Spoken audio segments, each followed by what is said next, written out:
It's now time for Monster Soup, with your really fun at parties host, Dave Spencer, and his level-headed co-host, Brian McKinney. These dudes will explore all the crazy mysteries roaming our forest and deserted hallways. After all, monsters are real. It's Monster Soup time right now. Get it while it's hot.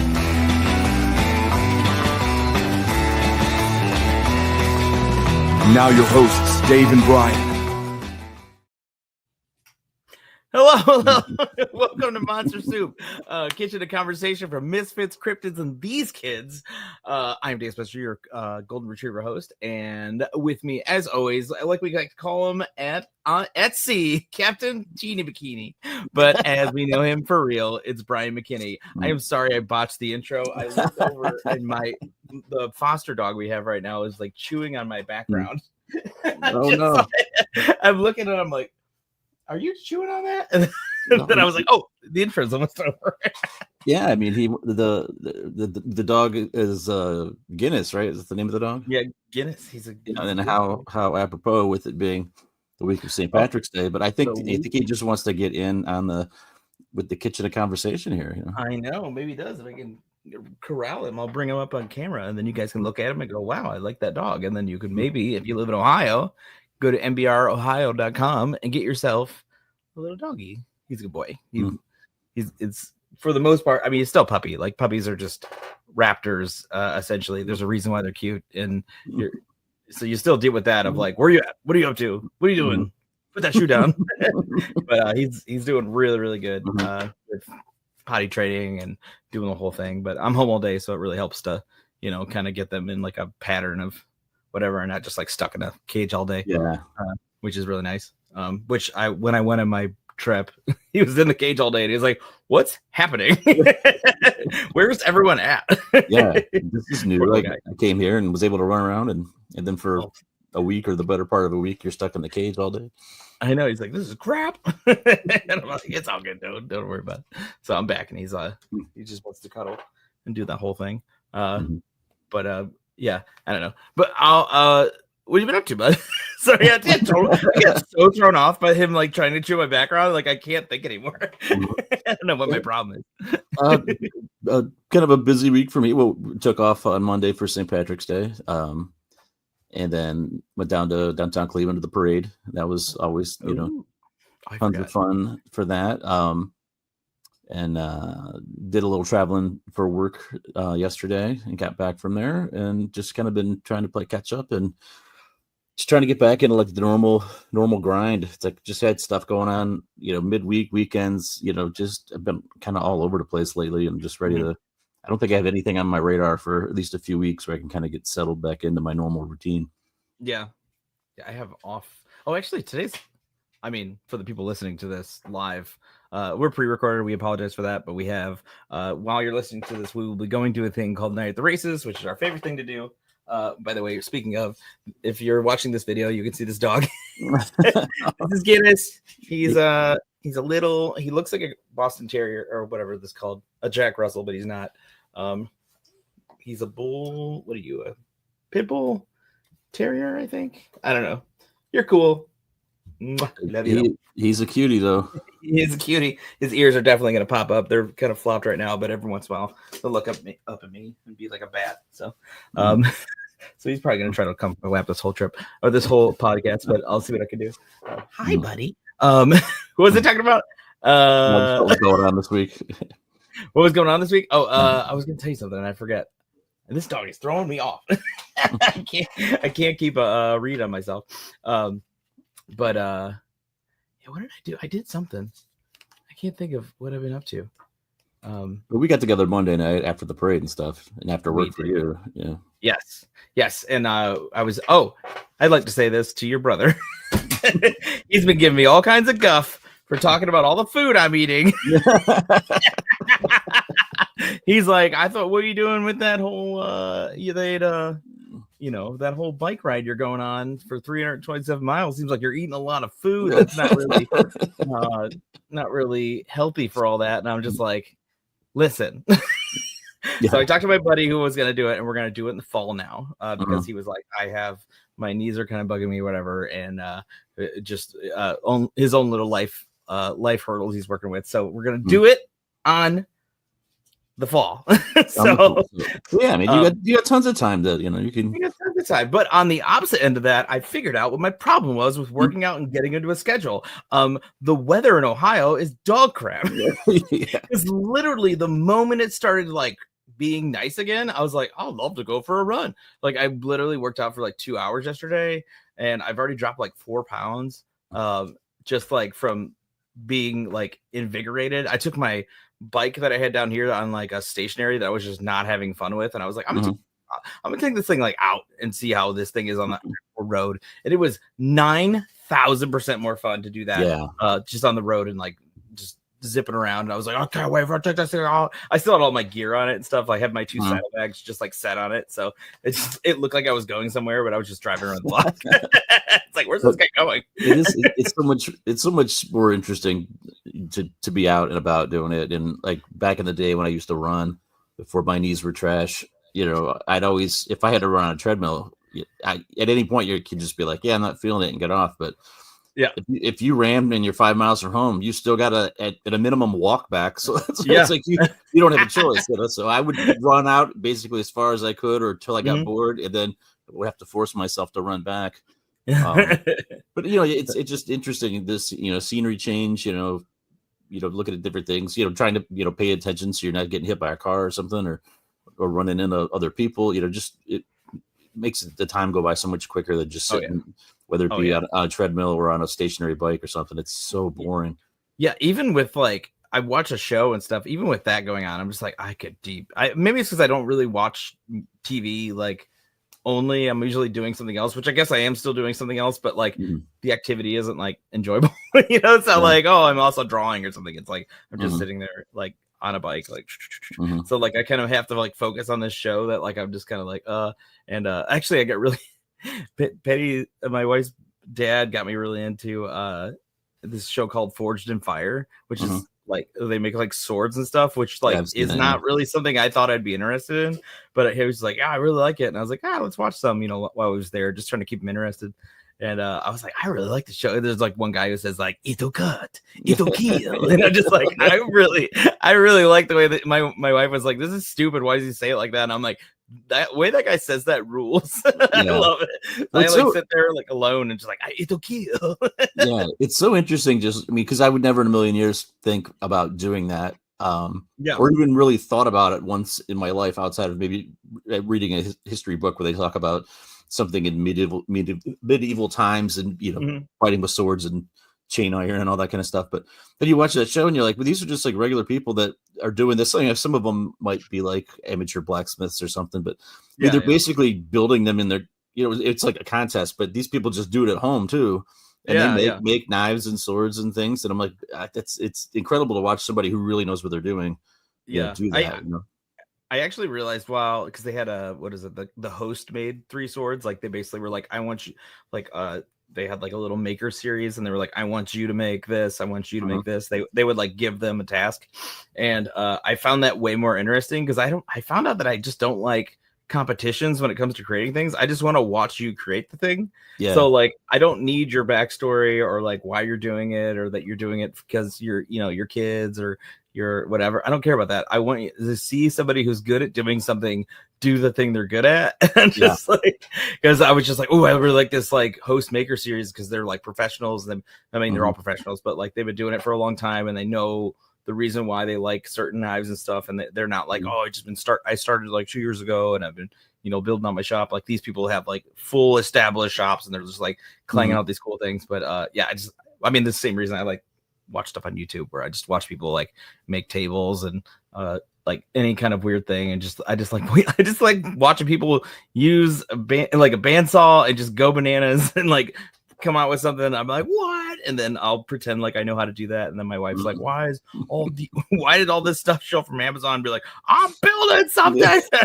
And she's like, oh my gosh. Which, by the way, so my wife had this whole thing where she was just like, you can't start a new project until you finish your old projects, which is the bane of the existence of an ADHD person. I'm just like, but come on.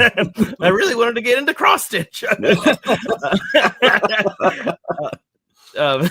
But so I had this like the art door that like a door that looks like a piece of art, but that's actually a door behind it, like a secret door sort of thing. Because I was gonna do a whole bookshelf thing, but then like my wife was like, "Why don't you do it like a piece of art? Like that makes more sense for you. You don't really read books. It seems stupid that you would be secretly behind books." I'm like, "Oh yeah, good call." Yeah. So I was like, I thought his idea of like this like what is it, a building that had like different scenes in it and stuff. And I just finished the last like scene last night, like on my my iPad, but like I like still construct the whole thing and put the lights in and stuff. But like I have like a huge hurdle, which is building all the scenes and stuff, because that just took so long. And I was like, well, I'll do it when I have time, and I never had time. And I just kind of was like, you know what, tonight's the night. So I started actually like buckling down and doing this whole thing. So it's been really cool seeing it all come together. I actually have to go pick up the prints that I had made of them like after this, and then yeah. But I remember what I was going to talk about. It was Night at the Races. That's the dog shut up. So we're going to this is a pre-record because we are currently betting on horses at a hall. And if you haven't done Night at the Races, it's super fun, and I highly recommend it. And hoop and holler. And hey, if you win $350 at the thing, could you act like it? Because I hate when people win a lot of money and then they just walk up like they didn't just win a bunch of money. They're like, "Oh, well, thank you for my check." I'm like, could you act like you won $300? It drives me crazy. Yeah. It's just like a high school marching band fundraiser, kind of a thing with they provide dinner, then I'm sure the other people do them, but essentially you have like a DJ who's playing horse races, and there's like betting windows, and you bet on them, and it's kind of all pre-recorded stuff. But it doesn't matter to us. It's like we might as well be at Churchill Downs, the Kentucky Derby, like betting with our life savings. I got $2 on this horse, and like it means everything to me. But it's all right. Now I'm black.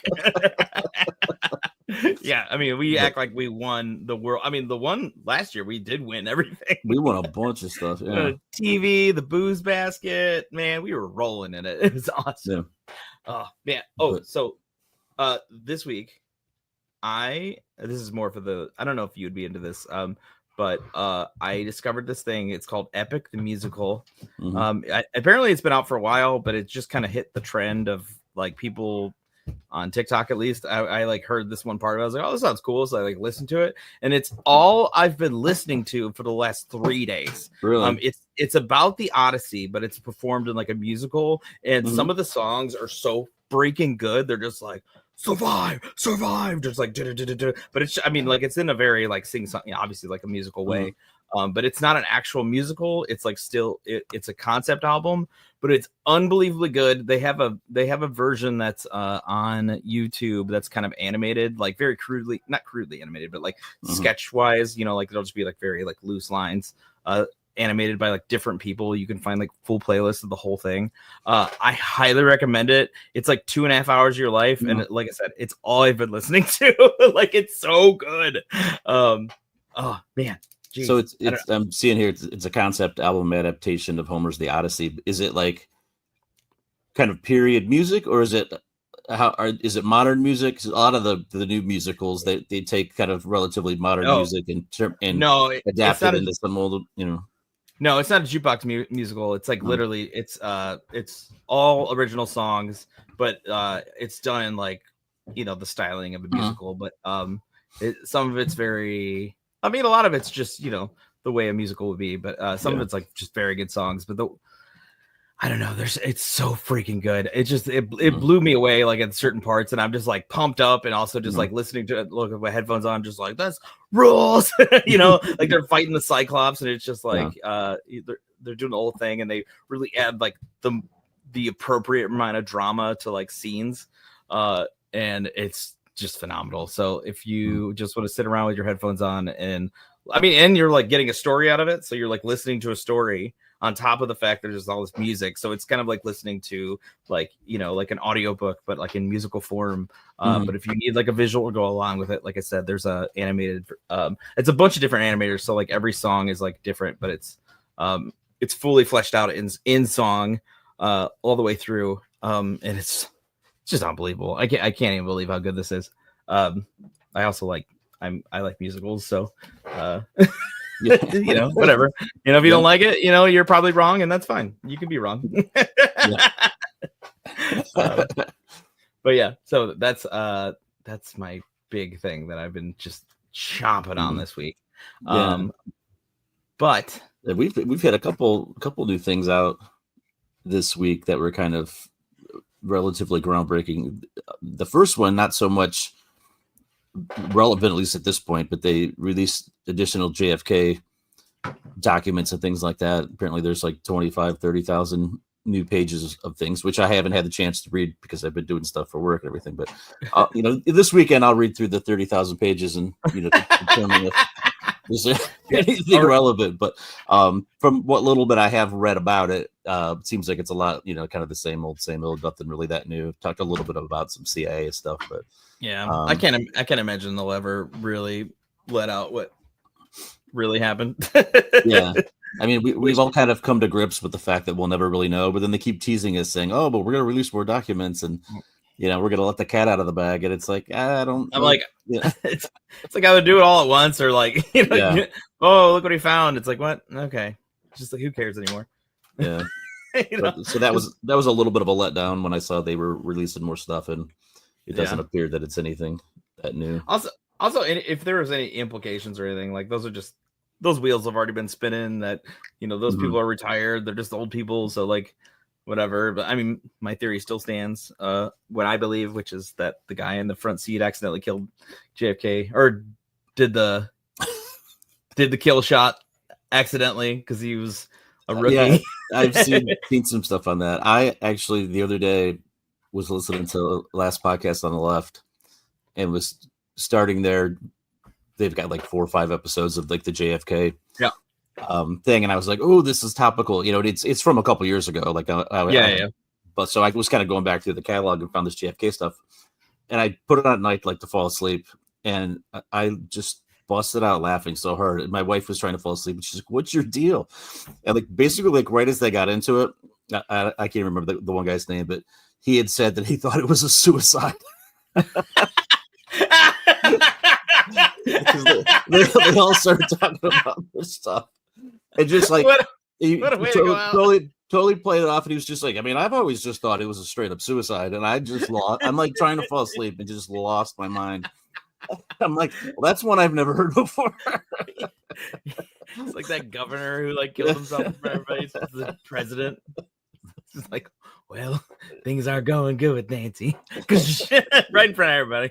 But yeah, so I was like, I'll have to see if he elaborates more on his thought process with that. But I just thought, I'm like, I've never heard that before. That would be so funny. Oh my gosh. If you're going through that, find some help, please. I feel like we need to put a disclaimer on that. Yeah. But our big story today that we'll chomp on and see where it has legs and where it doesn't. But there was what's that considered? There's a word for it. It's like basically a synthetic aperture radar Doppler tomography. And they basically, for the Giza, the pyramids of Giza, they put like a, what is it, like a sound wave thing, is that kind of how it is. It's just like poof, and it gives you like a full graph of the pyramids, and they found some stuff. Yeah, and it's incredible. Yeah, and I guess they ran the scan like for to kind of dumb it down for everybody. It's kind of like ground penetrating radar kind of stuff. But they did it a couple of years ago, and then they've been reviewing it. It was peer reviewed, and they finally just released it on like the 15th, a couple days ago. Yeah. The findings. So it wasn't like it's brand new. It just, you know, they did it this week and now they're releasing it. Like they've been studying this stuff and they've, you know, released, you know, all the findings, and it's unbelievable. Yeah. Anytime these like scientific studies happen, they're usually like, it's like you'll find the story from like 2022 and you're like, oh, this isn't new. It's just, it's now just being like kind of let out, be like, no, we actually are confirming it now. Yeah, in like 2022, they talked about how they were running the scans, you know, and then they're gonna take us years to go through everything and review it and run the tests and put it all together in the computer programs. And It analyze everything. So a little bit of history, if you're not aware, the Great Pyramids. I mean, obviously, I think everybody who went to school learned about the pyramids at some point. Whether they spent a lot of time on them or not is beyond it. But it was for Pharaoh Khufu. I think it's how I pronounce it. And it was supposed to take over 20 years. And despite what people think, slavery was not how it was created. It was actually created by skilled workers. I think it was mandatory for them to be to do that at that time, to like do that skilled work. I guess by skilled worker you mean aliens, right? Yeah, skilled worker meaning aliens. Just confirming. We'll put her on tinfoil hats after we're done talking about like the little kind of things of this. So it's just outside of Cairo in Egypt. They were constructed over 45,000 years ago, or 4,500 years ago, during the fourth dynasty of the Old Kingdom of Egypt. That's what they say. I was actually doing this. I love these research projects because they give me things that like I thought I knew about this, that like other people have done research that isn't like huge, but it's like still very cool to listen to people just like nerd out about these things. And I was watching this guy talk about how I think it's called kerfing, when you take two things together and they can't slide because there's an angle to one of them. But it was the way the stones were fitted together was like by this like it's like if you pushed it in, it would have to be perfect, but you can take it from the top and it would sit there. And while I think it's called kerfing, and I apologize to anybody out there who's like, it's called whatever. But we're just going to call it kerfing for right now. But it's like at an angle. So like, there's no shifting that can happen. It's basically like, it reinforces itself with itself. You do it a lot with woodwork. You can like do things like slide into each other, and they don't need glue. They can just kind of like work on their own weight and, construction. So that's a lot of the way. This guy like mapped out like every single one of the bricks, just like as like a thing. And he was like, oh, that's how it was made. And with that, he was able to like kind of discern like how it was made within just like this very crudely like vector thing. And it was really, really cool to kind of like hear him like kind of nerd out about the construction.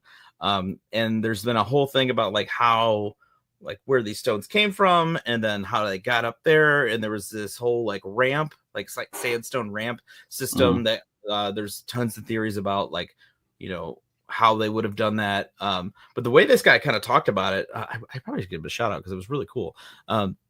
But he talked about like it could have actually been constructed from the middle out, but the stones they used on the inside weren't as fabulous as the ones that were on the outside. Fabulous not being the right word, but the sandstone and things that they used on the outside were more extravagant rocks. Yeah, they used the crude stuff on the inside. The pretty stuff on the outside. Yeah, the pretty stuff on the outside. So back in its heyday, this thing gleamed. It was polished white. So it was this white. I mean, like think about how beautiful this thing was, and then just like a gold top that had been stripped over time, from looters and things, just taking that right off. They were like, oh well, I'm definitely taking that.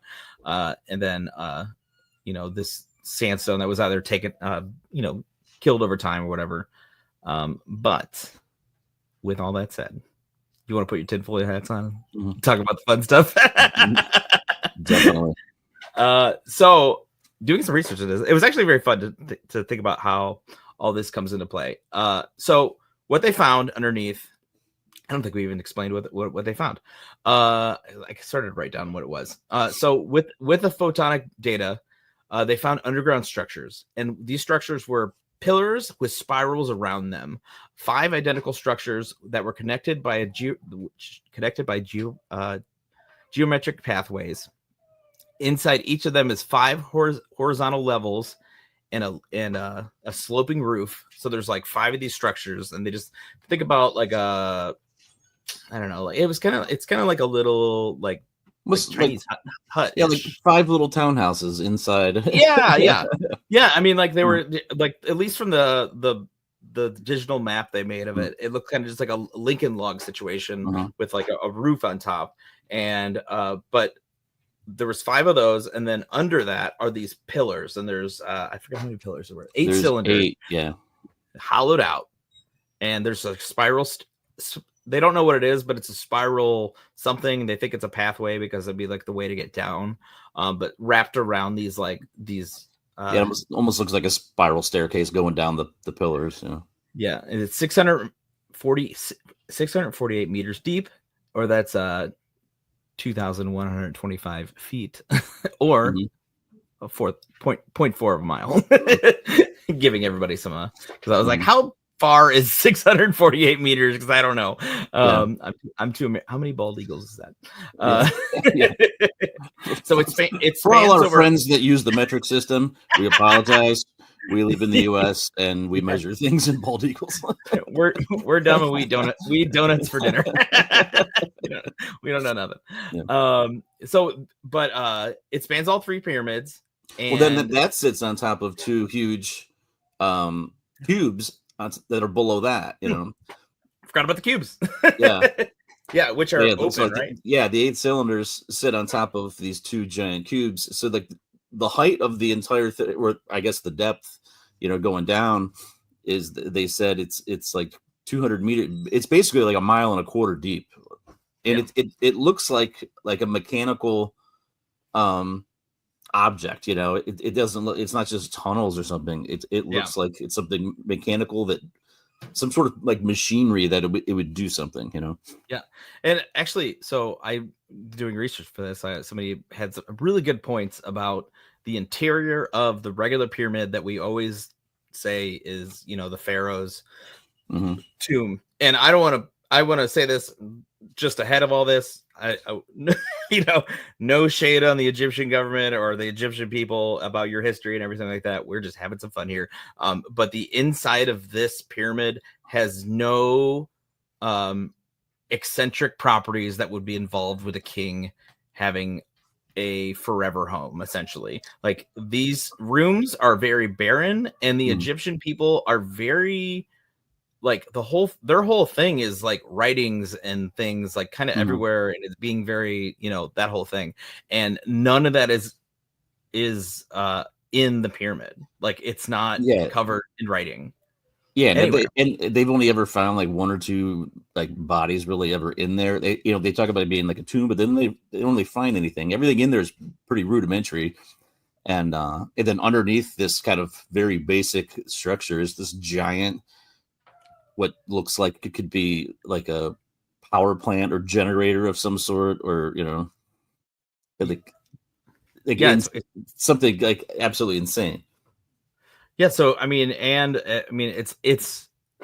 it's line up between like the stars has always been like, and they were like, well, they're not really right for the stars. It's like, well, they're not now, but they were when they were made. Yeah. Because the sky changes, it shifts over time.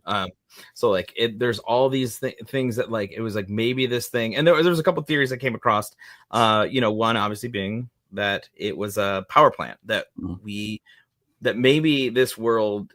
This isn't the first time we've had technology of this manner. Like, maybe the first time we had a light bulb of sorts wasn't, 100 years ago or whatever, or 150 years ago. Maybe the first time all these things that we just take for granted now, but maybe it's existed before and we just didn't know. And within that, I was watching this guy talk about the hydroponics of, like, there's a river that runs underneath it and the vibration that gives off, and within that vibration this whole thing is just like an echo chamber of energy, and then it's like basically those blocks are there at the very bottom of these pillars is like a storage unit for that power to then be used just like any other power plant.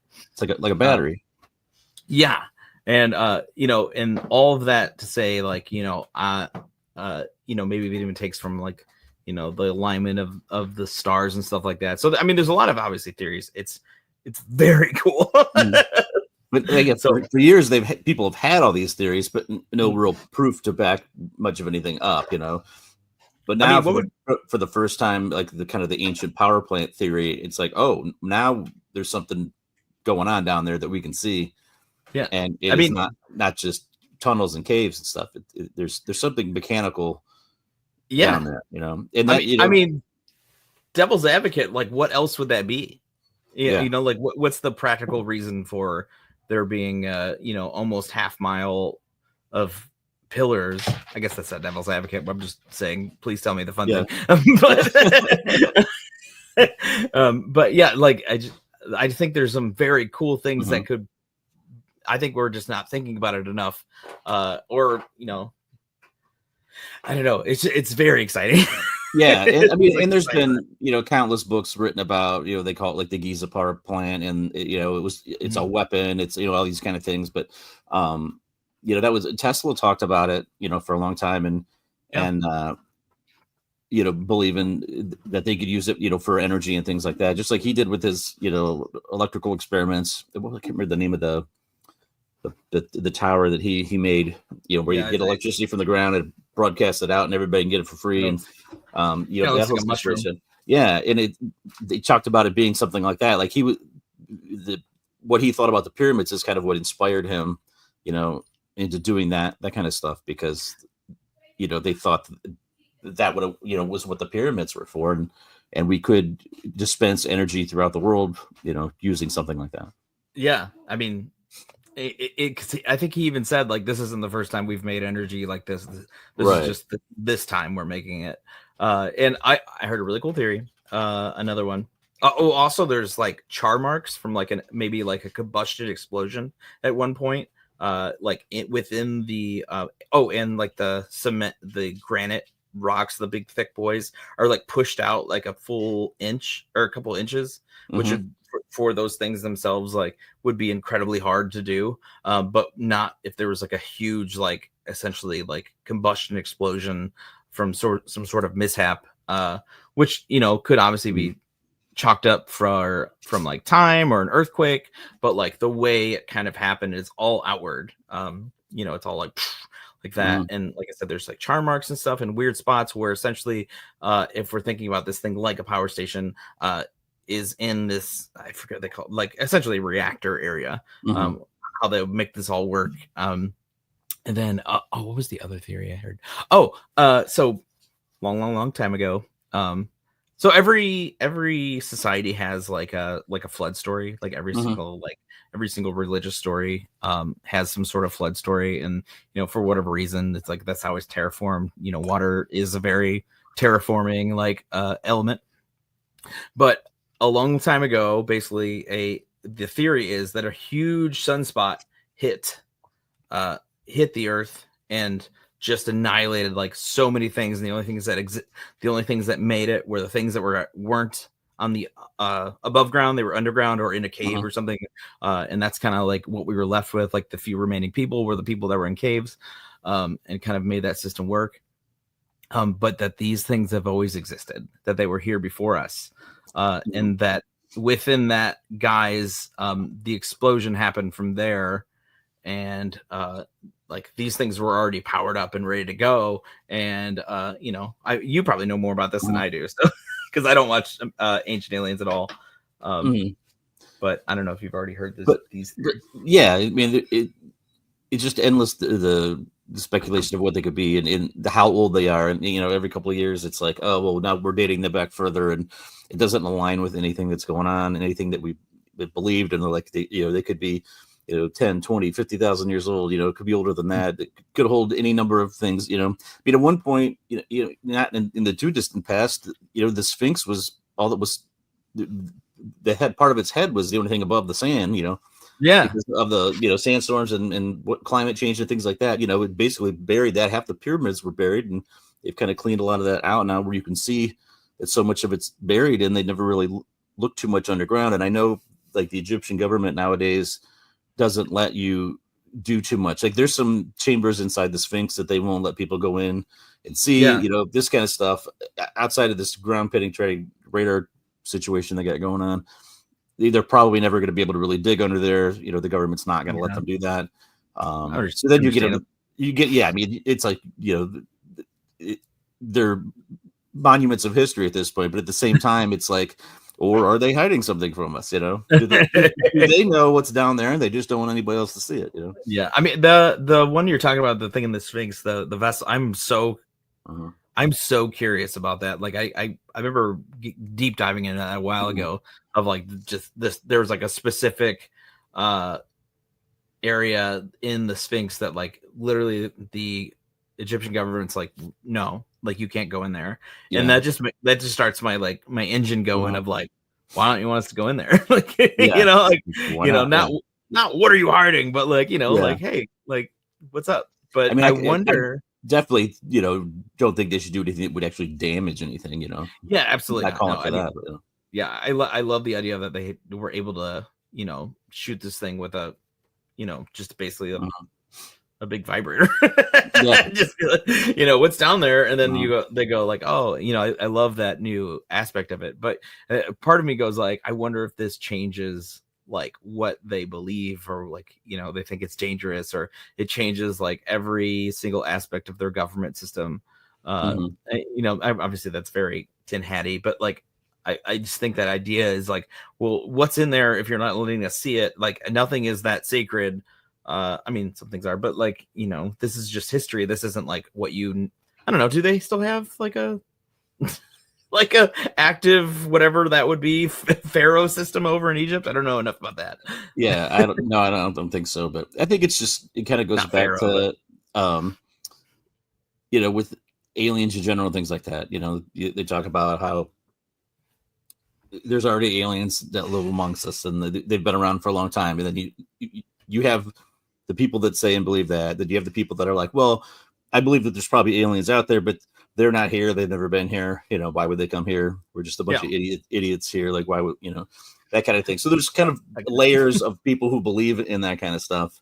Yeah. And you kind of got to see where you fit on that. But the people that believe that they're already here, they live amongst us, they've been here for as long as we have it, or they were the ones that seeded our population, and you kind of get into all that stuff. But they're like, if we kind of let the cat out of the bag, it'll ruin like society as we know it. We're kind of controlled by the government, we're controlled by religious beliefs, we're controlled by this, kind of keeps us in line. And if you kind of say, oh, well, this is really what's going on, we're kind of letting you into the matrix here. And then it's like, well, what am I doing? Living this good life, trying to do all this. I believe that, I have to do X, Y, and Z to get to the next, place in my timeline. And, or whatever. People might just be like, well, screw it. Why am I even, we should just have the purge and just, live in complete anarchy. Because clearly if people like that, or, aliens or beings live amongst us like that, they're so far above and beyond advanced than anything we could ever even fathom.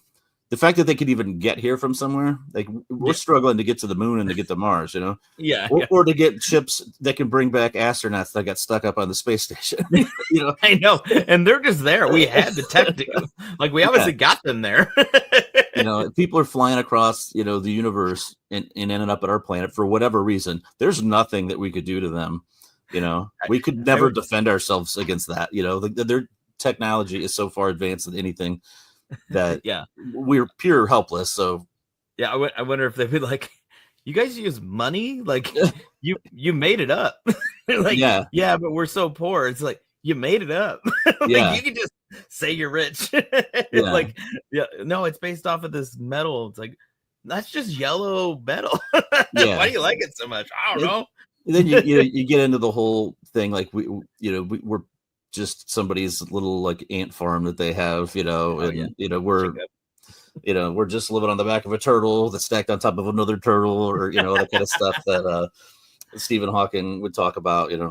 Yeah, I mean, I would be interested to hear, like, I mean, as far as like history goes, I think this stuff is like so interesting, because obviously, like, I have no qualms with everything burning to the ground as far as like my thought system. If I find out it's something new, I'd be like, no way, that's very, I mean, especially if it's like confirmed, like, this is a absolute thing. I mean, but honestly, like, we're so adaptive as a race. People would be like, if they said that religion wasn't real, like, because they found the thing they found in the, there would still be people that be like, this is obviously a lie put there by the devil. Like, those people still would just exist. Like, there would still be just like, what is it? BD, like before discovery, after discovery people, like, just like I'm a BD. Like, I only live by these rules because I think that this was a ploy. I don't know why I gave him a southern accent. I apologize. Southern accent. Which is what I do. But yeah, I mean, like, I just think there's like so many cool opportunities out there, especially, I mean, this power plant idea is just so cool. I mean, I saw like one that was like maybe it was a death ray, but I don't think that would be what would be the point of that. Like, what are we shooting at? Yeah, but would you be shooting towards space? I would think, Yeah, but I mean, like, I don't know. Maybe it's like a conductor to like talk to other planets. Yeah, it could be any number of things, and I don't have any real skin in the game. I'm not like sold on any one particular belief. I just like, hey, I'd like to find out what it is, and then be like, oh, that's awesome, whatever. I know. Because we're just kind of, just in general, we're just kind of walking around knowing that there's something bigger than us, and if we find out what it is, cool, Yeah. Listen, we all end the same way. We're all dead at the end of this. Why not find out that like, oh, it's really weird out there, and actually it's a lot cooler than you thought, and it's not just go to work, die. Like, you know what? Thousands of years ago, Gleegblorp had relations with a little monkey and made a guy. Yeah, and then all of a sudden it just built and built and built, and then I don't know.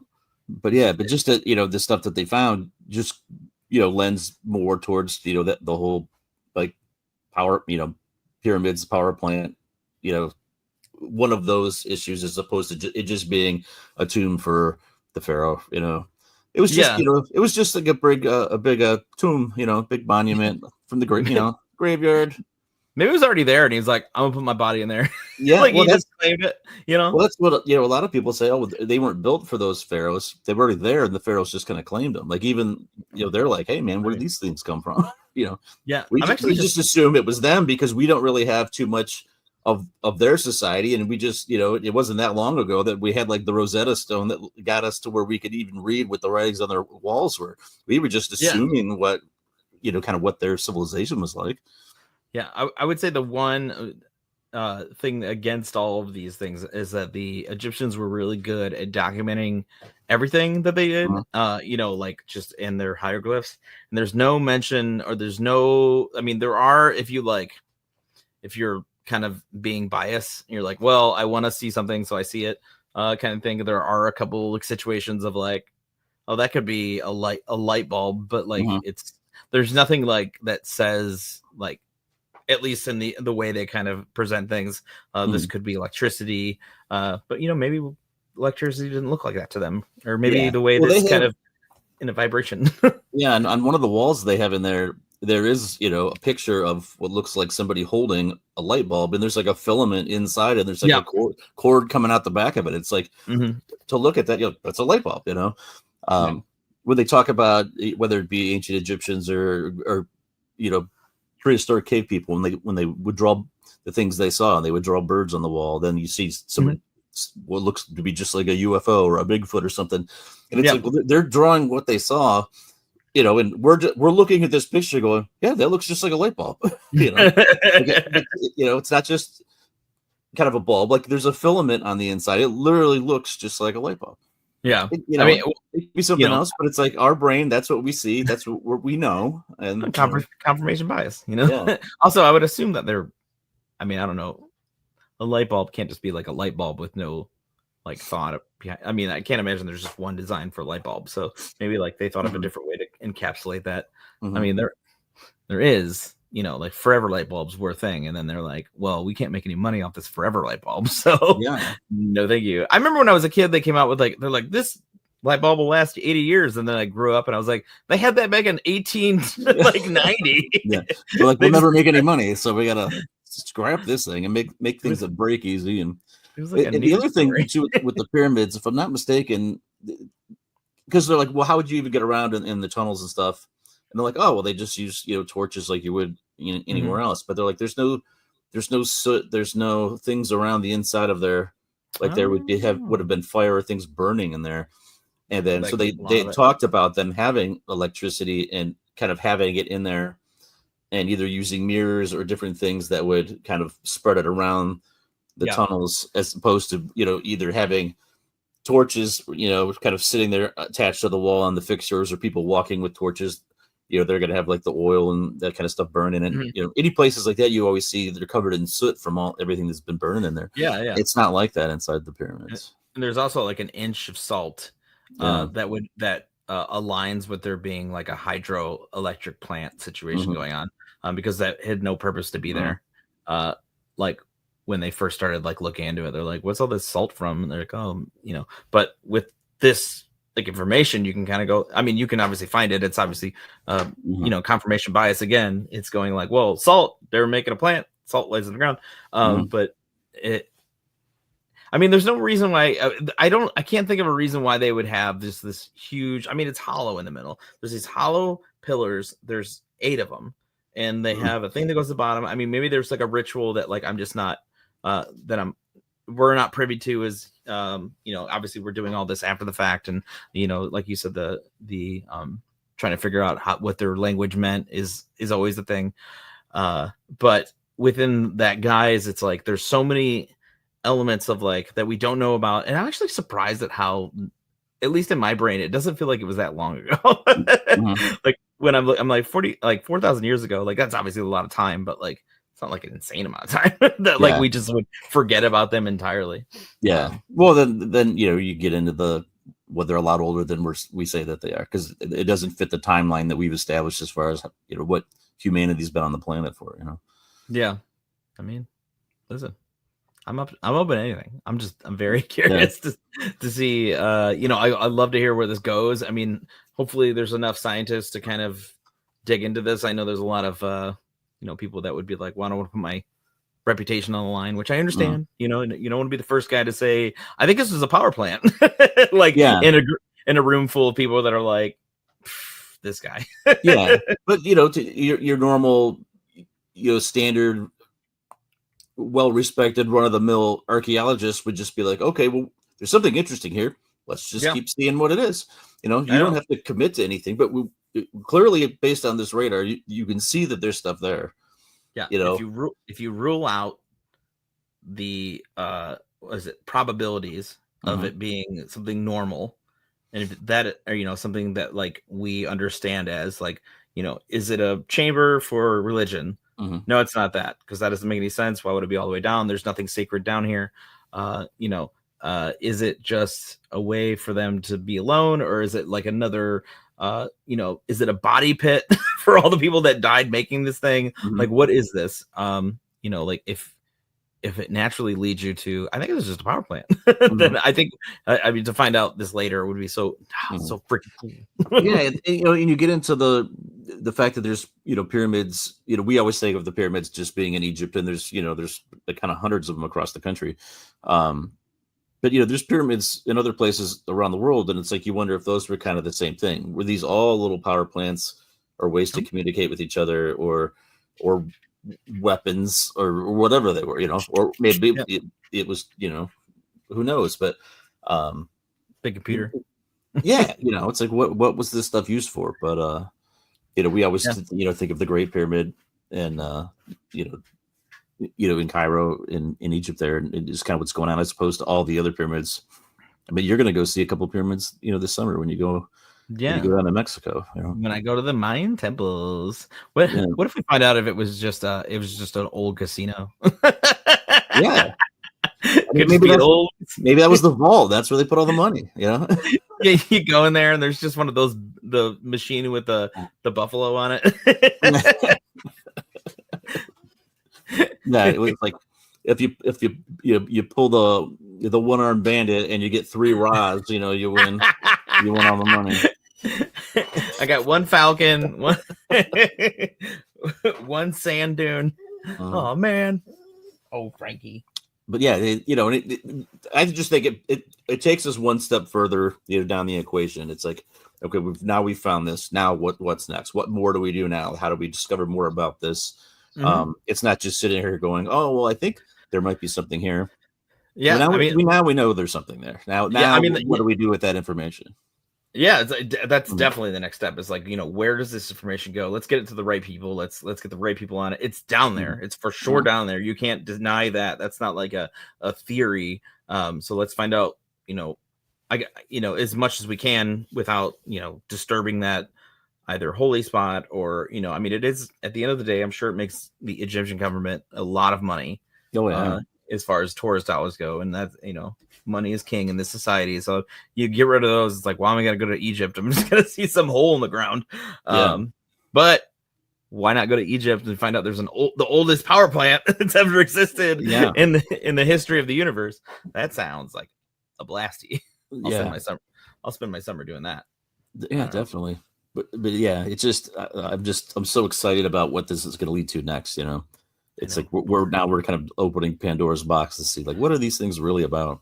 I know we really are we going to discover this this culture that was so much more advanced than us. You kind of can get into the whole Atlantis, and that kind of stuff.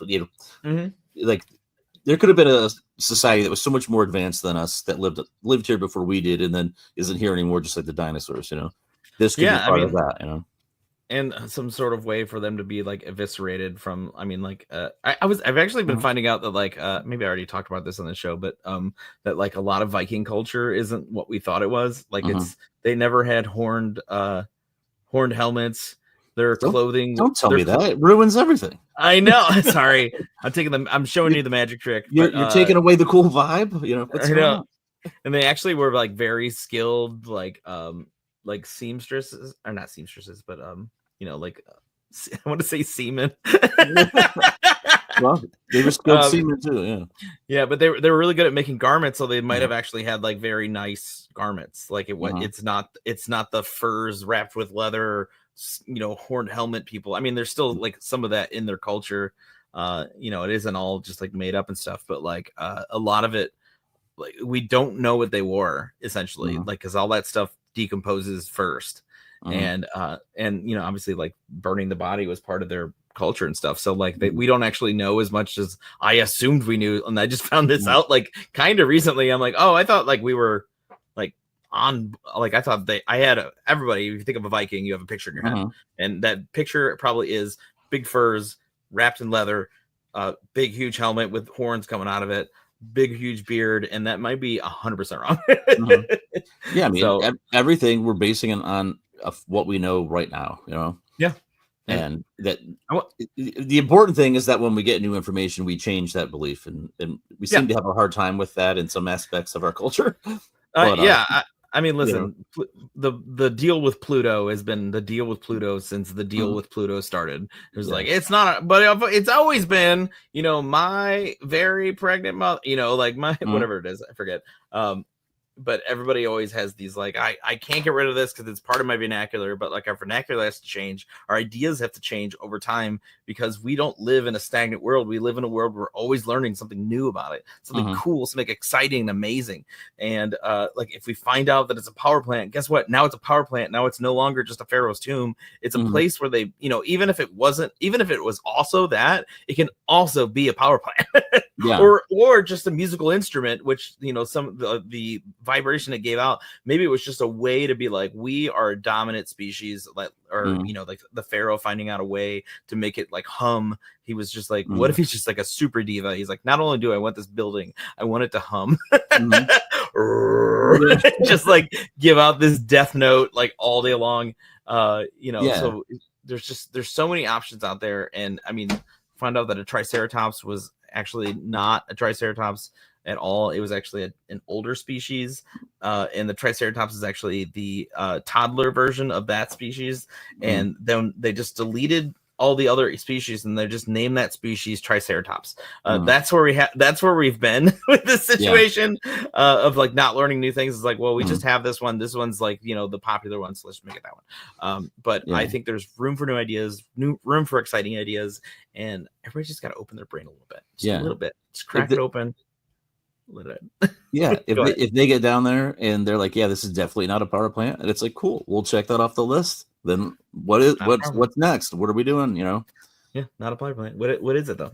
Let me know. Let me walk down those maybe stairs, maybe coils, maybe something. I mean, we need to keep moving forward, and try to figure out what this big rock we live on, kind of what's going on, where's our place in the universe, I know. Yeah. I mean, are we last?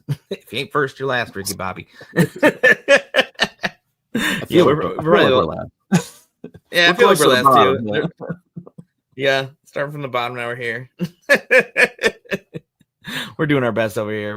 We're learning as we're going. I just I wonder. time being circular, it just everything kind of happens again and again and again. Mhm. Yeah, I wonder if there's just always this, like, we get to this point, where we can have a podcast and talk to each other, and you live maybe about a mile and a half away, but I can talk to you like you're right next to me. Maybe this isn't the first time this has happened. Maybe the Pharaoh was, maybe that was just a giant phone receiver, and he's just like, "Hey, Brian, we doing the Pharaoh podcast?" Yeah. It's just Pharaoh on Pharaoh. Yeah. And then, something could happen, could ruin our existence, across the world. And then a millennia later, they find videos of this, and like, what were these wizards? They were able to talk to each other, across the airwaves, and it's like, we just can't understand kind of what was going on then. And I think we're underestimating how cataclysmic the sun could be sometimes, with some of the things that it can put out. I mean, we in the middle of our universe is a giant radioactive ball of fire that has like tendrils of fire that shoot miles. I mean, not miles being a dwarf of what they actually shoot, but just like thousands of miles into the air, and it shoots out like sunspots and things, and just all that kind of stuff. And I mean, that being one of the theories of like what happened to the pyramids in the first place, what kind of like stripped it of all of its like magic and stuff, was one that I heard, that basically that flood came and took everything out, what was once a functioning situation, and brought everybody down into the depths again. Then we have to start over. I think I heard a comedian say once, he was like, "I'd love to think that like we're smart, but if somebody told me to make a microphone, I wouldn't know how to make a microphone." Yeah. It'd be like, you're like, I know what it does, but I don't know how to build it. Yeah. So, and maybe we're just, in the grand history of time, I mean, what little knowledge we do have is just a speck, like we know nothing. And also, I mean, if we learn anything from what's the movie, Idiocracy, dumb people tend to have more kids. And and no offense to somebody with a lot of kids, it's also nice to have kids. If that's your prerogative, you can do that. but I'm not smart at all. I should technically have about 28 kids, and they're all named Leeler, one name, so I don't forget you. But I don't know where I'm going with this. But like, I mean, just like a warrior class, I mean, you have to stay alive. So the bigger people kind of tend to, so if we are just wiped out, being smart isn't a commodity anymore. Staying alive is. So like, if you just wipe out a race and the strongest will survive, those strong people are gonna, you're gonna be in like panic mode. So like, you're not going to be building new things. You're just like, we just need to stay alive. And then, so that stuff gets lost to history.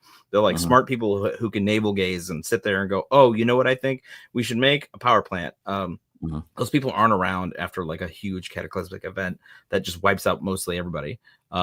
So we could just be in this restart situation, and then maybe it'll all just go away again. And the one thing that'll be left is, I don't know, there'll be like cockroaches. Obviously they're always around. And Cher. Yeah, Cher's gonna tell her story. She's gonna be like, do you believe there's life after sundown? Like, I knew it'd be Cher. They're like, Cher's had a consecutive hit in 150,000 decades in a row. She is immortal. She's probably an alien. She probably just doesn't die. Yeah, I mean, honestly, I'll make a case for it. Hey man, when you're good, you're good. You're good. You're good. I mean, I listened to I think I talked about this like a bunch of episodes ago, but I listened to the Beavis and Butthead Experience again, and that song came on with her and Butthead and Beavis. Yeah. I don't know why I said it like that, but that's like, this still bangs. This song's awesome. It's still funny. Oh man, but yeah, I don't know, but yeah. So that's all I got on that subject, but can't wait to hear more. I can't wait for there to be more stuff about it. Any scientific discoveries are always exciting for me. I think I didn't corner somebody, but I said, if as soon as somebody mentions space, I want to talk about space. but I need to know your level of wanting to talk about space because I'm about to slingshot off. So just let me. And this guy was like, "Oh, I'd love to talk about space." I'm like, "No, you don't understand." Yeah. I was like, "I'm about to like start talking, so just let me know." So but I only talked for like a little bit, and I was just kind of like, "I'll release you from this torture." Yeah. Of Like, talking are we talking 5 to 10 minutes of space? Or are we talking like a solid hour of nonstop? Yeah. And how much energy you're going to give back, because I'm about to give you a lot of energy and a lot of excitement about space, and I need you to match it at least like in some sort of capacity, or this is not going to work. Because if I see your eyes sort of glaze over, I'll be like, okay, this guy doesn't want to talk about space. Because he's mentioned no facts.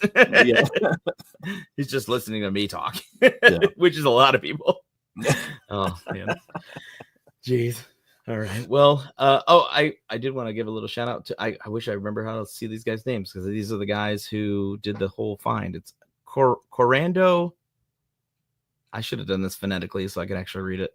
Malanga and Filippo Bondi. Bondi. You know what? I shouldn't have said anything. I should have let that go. We'll let that part out. For the guys that were part of this discovery, thank you very much. We apologize ahead of time. We appreciate your dedication and hard work. Yeah, you killed it. And we'll try to never pronounce your names again. Yeah, I will never do every that. Time. I will point and go, it's that guy. Oh, he killed it. Oh man. But yeah, so the kitchen is closed for today, but we appreciate you coming. We're usually live at 5 every Friday, and so come join us on YouTube or wherever you find it. We're also just available on all the podcast apps, as you can see right now, because you're listening to us now still, hopefully. And you haven't just zoned out or died. But Monster Soup Podcast at Facebook for the episodes, to kind of like comment or whatever if you want to interact with us. Monster Soup Podcast at Gmail if you want to get on the show and talk about whatever suits your fancy in the world of weird, or just if you want to talk about science again, or space, if you just want to go off about space with me for an hour. I would love that. If you just like, I specifically love Venus and I only want to talk about Venus, and I can't stress enough, check out the Epic the musical. It'll change your life. You'll love it. You have anything to add, Brian? Send off for anybody local. We'll see you tomorrow at the races. Or no, they'll see us right now at the races, because this is that's not true. coming out till tomorrow. So, all right. Well, we appreciate you, and thanks for spending time with us. And we'll see you next week. Bye.